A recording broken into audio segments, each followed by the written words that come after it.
to another exciting episode of People Orbit.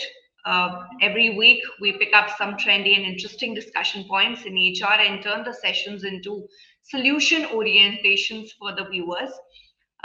Today we have Mr. Weber Coyle with us, Head HR and Senior VP, Reliance Industries. Thank you so much, sir.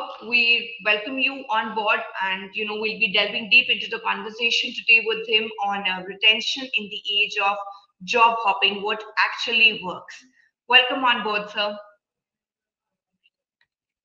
Uh, just to give a brief introduction of what we'll be speaking on and what the viewers have in store for them today. So, today, employee loyalty is becoming increasingly rare, with abundant opportunities and shifting workplace expectations. Job hopping has become the norm, rather than exception, so to say. Traditional retention strategies, they no longer suffice the organizations because they actually now need to rethink their approach to engagement growth and workplace culture. Hence, in today's conversation, we will be exploring proven methods to retain top talent in the era where employees are always looking for the next big opportunity. Sir, I'm throwing the opportunity open to you now, wherein I'm posing my first question to you. According to a 23 LinkedIn workforce report, voluntary turnover rates have surged post pandemic specifically. How are companies adapting to their retention strategies in response to this trend? Well, thank you, Sugandh. First of all, it's a pleasure to be part of this interaction. And I think a very relevant and pertinent topic we have picked up. Uh, Yes, sir. I think you talked about the job hopping culture and the loyalty of employees and how the longer tenures are giving way to shorter and shorter tenures. Before I straight answer a question, I just want to share some overarching thoughts over here.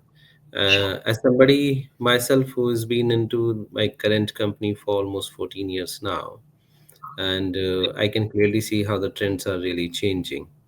But I think we have to see a little bit of decoupling between longer tenures versus high performance and productivity of the new age employees. I'll give you an example over here that globally, if you see some of the top employers and you would see some of the Silicon Valley top tech companies, names will always figure out there that they are really the best employers. But if you look at the average tenure of employee spending there is not even 2 years.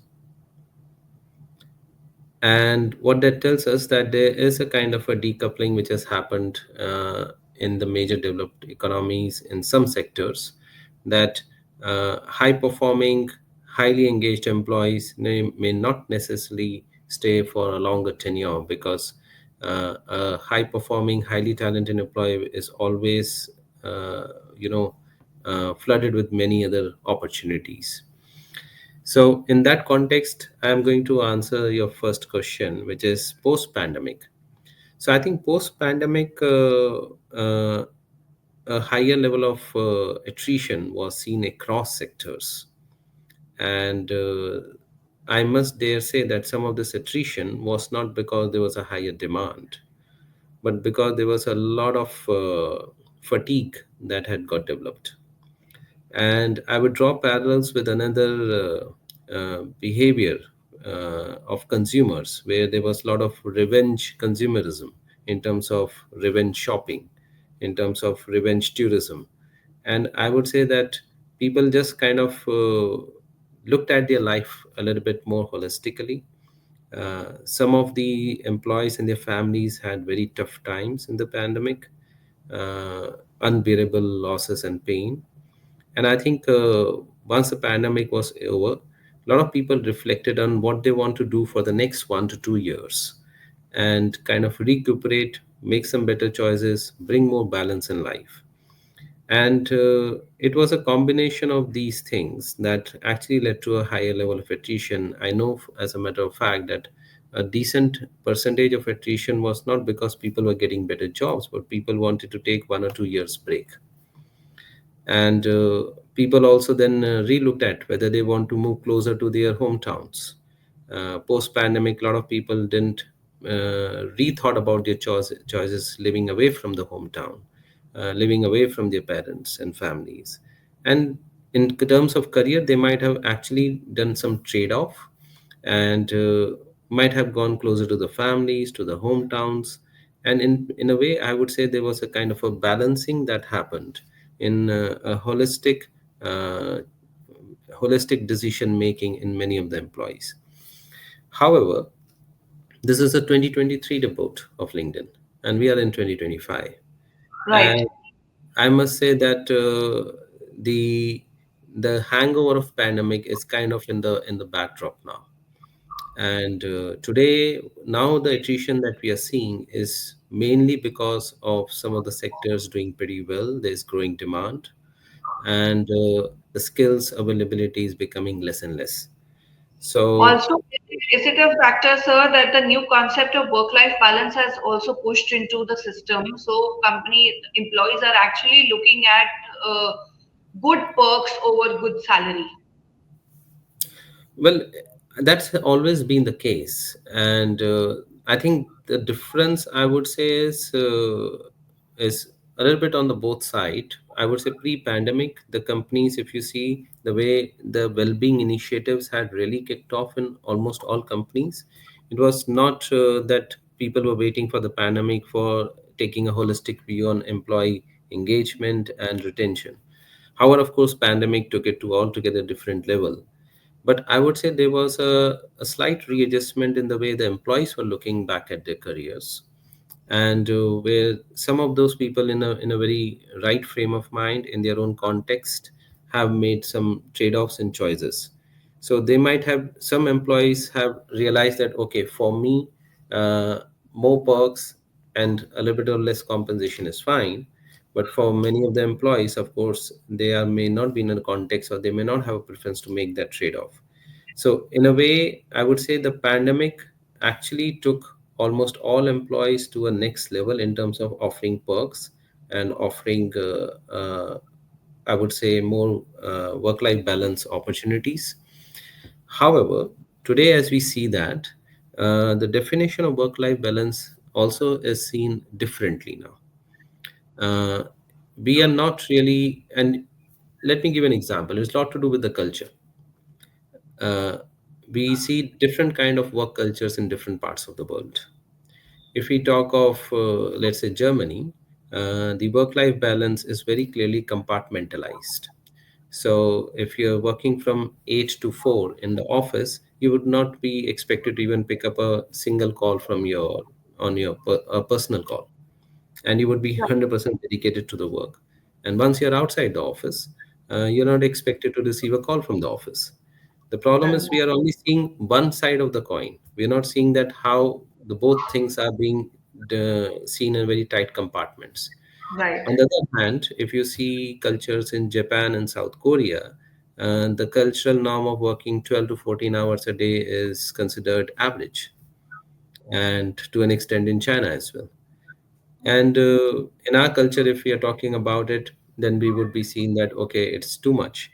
And definitely, I think we have to see that what is our culture, what is our demographic drivers are changing. For example, today we have nuclear families in cities. Husband and wives are working together, and if they have a kid, I would say that yes, a flexibility and optionality to do few days work from home is a must. Otherwise, it's very difficult. Nobody's going to deprioritize their family or their kids' health in a way. So I would say we have to see in these definitions not as one solution fit all. We can't have single definition across the globe. We have to see culturally how can we have more options and flexibility around it. And it is fine for some sectors. I'll give you another example, Sugandh. We typically, we people are office goers, and we believe our work life balance is okay. Monday to Friday we'll work, and Saturday Sunday we can have off and we can have some fun. But what Right. about the retail sector?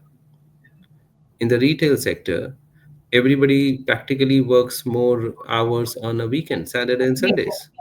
Right. So in their context, can our definition fit in their context? So I think it's very important that we define our work-life balance in the context of our culture and our business model. And it will suit for some employees, it may not suit for the employees. But we have to be flexible about this definition. In terms of flexibility, sir, do you think that companies should draft various definitions of work-life balance for various sectors of industries?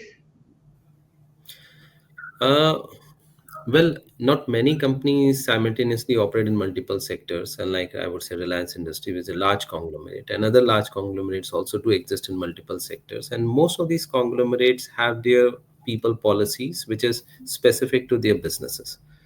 Right. And as far as I know, nobody is trying to define work life balance. It is indirectly perceived by a combination of policies, which means whether people, how they're having their work from office policy, do they have work from home flexibility? If I take example of a manufacturing sector, uh, well, work from home is unthinkable for manufacturing sector, right? So you can't produce goods without going to a plant. And in that context, having a work from home policy for manufacturing sector doesn't mean anything. And we can't say that a manufacturing sector company doesn't have work from home, then it doesn't have work life balance. On the other hand, most of the manufacturing sectors have offer townships, they have medical facilities, they have school. If you see how they spend a 24-hour, it could be more balanced for a city dweller like you and me, who spend 2 hours, 3 hours commuting daily on the road. So I don't think any company is trying to define work-life balance. It is indirectly an outcome of a combination of multiple people policies. While I also feel, sir, the employee, their preferences and their priorities are also being evolved. You know, Great Resignation is a great example to showcase that there was a phenomena that highlighted that many people left jobs not just for higher salaries but for better work as well. Now, how can companies actually align these values in conjunction to what employees feel or how their priorities are changing? Yeah, good question. So, uh, great resignation, again, a phenomena I would say more got observed in developed economies, where people actually resigned and they took the decision to resign and wanted to take a break and then see what they want to have a career and how they want to balance their lives. We did see a little bit of a peak in our resignations in our economy as well in India. But there are two things I must carve out what differentiates the trends in Indian economy versus the developed economy. First, we are a high growth economy. We are growing at 6 to 8% per year, which means the new job opportunities are getting created at a much faster pace than most of the developed economies. In developed economies, there could be very sectoral growth, but broad based growth in the economies are not happening. So, people, when they're leaving a job. They're not leaving a job for another job. In India, Right. most people are leaving a job for another job, and there's a huge difference between that. The second big uh, demographic dimension and creates a huge difference is that we are largely a younger nation, and we are getting a good talent supply of young talent every year, which means that even though we are seeing more and more attrition, the Mhm. choices and the preferences of our demographics is changing faster than it is changing in developed economies. Every 3 to 5 year, the younger population which is coming into the workforce have a different set of priorities and different way of looking at things. Their work habits and and the expectations of the culture is slightly different from their 5 years predecessors, and this change is happening very fast. On this aspect, I would broadly say is, uh, I have been talking about it in other interactions, is that the companies need to shift their focus from very long term policies to strong experiences of meaningful work and opportunities to learn. The companies which are able to do that, they will be able to bring more productivity from the young workforce, and then the young workforce might think about continuing for long. It is an experiment in a way where the young workforce, if they try things out and things are working for them for the first 2 3 years, then they are willing to continue. Earlier the employees were coming with a mindset, let me stay for 2 3 years and then I'll decide. Today a younger employee would think like, okay, if it's not working out, let me try another thing, and they will try things out for the first 2 3 years, and there's a complete flip in that mindset. So we can't say to a younger workforce, if you stay for 5 years and this is what is going to happen to you. Frankly, this kind of a statement is counterproductive today. So we have to get into, okay, next 2 quarters, this is how you're going to contribute. This is how we're going to measure productivity, We and will these are lay a the, framework for them. sorry, We tend to lay a framework for them. lay a framework, and more in the short term. And as they see more and more value coming in the short term, then they will probably start thinking for the long term. To put it simply, if we bring up a policy, say you stay for 5 years and I'll sponsor your MBA, not gonna work. Hmm. Do you think that industries and companies need to carve out such ways to retain basically Gen Z employees would, because the ones that are working with a brand traditionally, they wouldn't be opting for this job hopping kind of a trend because they're satiated in the sector for long and that they've been with the company and the loyalty part also comes in. So, do organizations today they actually need to foster a new culture specifically for Gen Zs? And I mean, I feel it's a pain point. What's your view on that? Well, it's a tough one, Sugandh. So it's like balancing a multi-generational Exactly. workforce, and the expectations are very different. Today, ask in any household the parents of 15-year-olds and 20-year-olds, and you ask those parents, okay, how is it going? And they will say, it's very different than what our times were, and they're still figuring it out how to manage it. So I can't say that any company can really pinpoint its finger and say this is about the way to go. But I think I'll just share a couple of my views on it. Sure. uh, I think we cannot undervalue our experienced employees at any count, because while we need the young workforce which brings the exuberance and the energy and the high productivity on a day-to basis, but it is the experience of our middle layer and people who have been with us for quite some time, who really know the company, know the business model, know our customers. And losing one experienced person is like equal to losing five younger people. So the impact could be much higher, even though the volumes may not be there by when we talk of attrition in the middle layer or the experienced population. So we need to strike a balance. And I think uh, I'm expecting, and I'm seeing that some of the companies have started doing it. Very soon we will have uh, a kind of a bouquet of policies, Okay. and one solution fit all approach is going to go out of the window. So in one company we might have a combination of 2 3 policies around same dimension, and one of this policy may be working more suitably for the younger workforce, but a slightly different approach for the experienced workforce. Somebody who's living away from the family can be seen a bit differently. Somebody who's living with the family could be seen differently. In a way, in an experience design framework, it is called personalization. So we have seen a lot of personalization happening on the tech products. We have seen personalization happening on the digital side, but I see personalization is going to be key even in our policy design frameworks, and I don't think that is very far away from today. Many organizations today are also offering career path, as a way of retaining employees. How effective in your thought is this strategy, and what kind of challenges do come with it? I think having career paths is definitely a plus. There's Okay. no doubt about it. But thinking that this is a rigid career path is a recipe for disaster. So we definitely need to help employees to figure out, okay, this is how I can grow.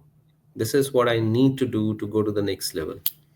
And this is the kind of my effort and investment required for me to become even eligible? That clarity, I think, is very, very important to give to employees today. Uh, Till even 10 years back, the growth was happening a little bit uh, on a self pace. But today, employees are willing to put in extra effort. Employees are willing to go the extra mile, but they want the clarity at the same time that if I do this, then how do I progress further? But at the same time, both companies and employees need to remain highly flexible, because with the technology disruption, with business models disruption, some of these things can go for a toss. When you do career pathing, you're looking at least for a 3 to 5 year time frame, but things can change in 2 years. So having that agility in the mindset, as well as the adaptability to course correct your career path, are as important. The challenge for the companies is to balance the two. As you lay out a career path, are you still adaptable and agile to course correct it? And most often, the danger of doing career pathing is that it might drive a rigidity in the mindset, where employees might even feel that, okay, this is what you told me 2 years back, but now you're telling me that things have changed. So, a continuous communication and a continuous approach on this is absolutely key, without which I would say doing career pathing can even lead to more negative outcomes. So basically, employee retention in the age of job hopping, it requires more than just, competitive salaries and perks. It's a demand of a holistic approach that prioritizes growth, engagement, and workplace culture is what I have taken out as a conclusion from this discussion. Organizations today, I also feel, are investing in employee development and fostering a sense of belonging along with offering flexibility. As you said, it's the need of the hour. Companies have got to be flexible enough. We cannot be just carrying forward the age old legacies of the company, and in terms of people policies that have been drafted, they need to keep changing with time. And while job hopping, could be a new norm, companies that create meaningful career paths and value driven work environments, they will stand out in terms of employee choices. Sir, I would want you to showcase or explain a few key takeaways from the session that you feel that people hearing this session should always keep this in mind in terms of, what are the certain strategies that companies should offer, and what is the level of flexibility they should be open to. Flexibility for the company or the employees? Both ends. Okay, so strategies. Let me, from a company perspective, I would keep it simple. Okay. One is that I think providing learning opportunities, and when I say learning, it's not just online courses kind of stuff. I mean Okay. that opportunity to really work on different kind of projects, allowing employees to dedicate some portion of their time to get exposure into other departments, other work areas, other teams, is something which is the crux of the learning and skilling, is absolutely key and can go very far in terms of providing engagement and retention. Second, I would say is meaningful work, which means sometimes I think need to come out in today's age and time where we just give work for the work's sake to keep people busy. It's extremely important that people see that there's a value in the work that they are doing. The managers and the leaders, they there's a two-way interaction that is happening. In meaningful work, it's also important to give flexibility and allowing some of the young people to voice their mind and add their own value rather than just following the dotted line or dotted instructions. So these are Okay. two things, and these are very difficult to implement, I must tell you. These are not easy. It's an ongoing effort, an ongoing journey, because it's like a cultural change, mindset change. But nevertheless, we have to keep pursuing these two. On the uh, on the employee side, I would say the two strategies are actually the exactly the flip side and the opposite side of these two. One is that Okay. employees need to have a very open mind nowadays in terms of In order to learn, in order to contribute, they need to be flexible. They might be working on different kind of projects at the same time, or they might be working on one kind of project and another project tomorrow. And this flexibility will is may look difficult initially, but it's going to make employees really ready for the future. The second thing is the young demographics, especially the under 30 years of age work group. uh, they feel they're very confident age group, I must say, that today if they don't feel one or two things right, they're ready to take a call and make a switch.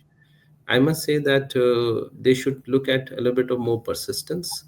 And I think the real journey of growing is not by job hopping. The real journey of growing is by developing your character and resilience.